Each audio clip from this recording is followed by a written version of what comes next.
రామాయణాన్ని ఎందుకోసం చదవాలంటే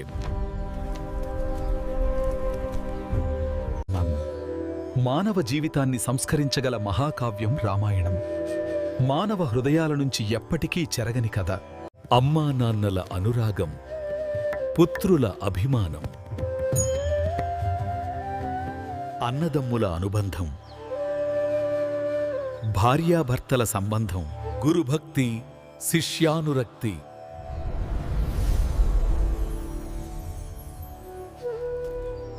స్నేహఫలం, ధర్మబలం,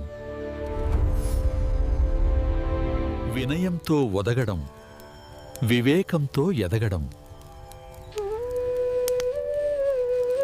జీవకారుణ్య భావన, ప్రకృతి లాలన.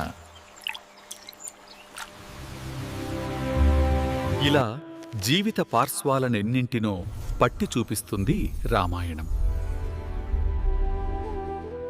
రామాయణాన్ని చదవడమంటే జీవితాన్ని చదవడమే. రామాయణం పారాయణ గ్రంథం కాదు, ఆచరణ ప్రధాన గ్రంథం. ఉత్తమ ధర్మాలను ఆచరిస్తే మనిషి మనీషిగా ఎలా ఎదగగలడో నేర్పుతుంది. చిన్న చిన్న పాత్రల ద్వారా నమున్నత సందేశాన్నందిస్తుంది. రామో విగ్రహవాన్ ధర్మః సత్యధర్మ పరాక్రమః అన్న మహితోక్తిని మారీచుని నోటి నుండి మహర్షి పలికించాడు. రాముని వంటి ఆదర్శమూర్తి, రామాయణం వంటి ఆదర్శ కావ్యం నభూతో నభవిష్యతి. మనిషి ఉన్నంతకాలం రామాయణం ఉంటుంది.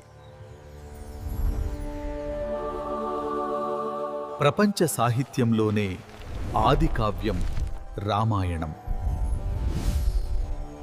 వాల్మీకి మహర్షి దీన్ని రచించి ఆదికవిగా కీర్తి పొందాడు. రామాయణం, పౌలస్త్యవధ, సీతాయాశ్చరితం మహత్ అనే 3 పేర్లు దీనికున్నాయి. 6 కాండలతో 24,000 శ్లోకాలతో సంస్కృత భాషలో సాగిన రచన ఇది. తరువాతి కాలంలో ఎన్నో రామాయణాలు వచ్చాయి. మన దేశంలోనే కాదు, ప్రపంచంలోని పలు దేశాల్లో ఈ రామాయణ కథ మనకు కనిపిస్తుంది. వారి వారి ప్రతిభననుసరించి వాల్మీకి కథకు జోడింపులు చేసిన కవులు ఉన్నారు. అవే నిజం అన్నంతగా ప్రచారం పొందాయి కొన్ని సంఘటనలు. వాల్మీకి రామాయణ కథను సంక్షిప్తంగా అందించే ప్రయత్నం ఇది. సమున్నత సమాజాన్ని నిర్మించడమే లక్ష్యంగా ముందు తరాల వారికి స్ఫూర్తి కోసం చేసిన రచన ఇది.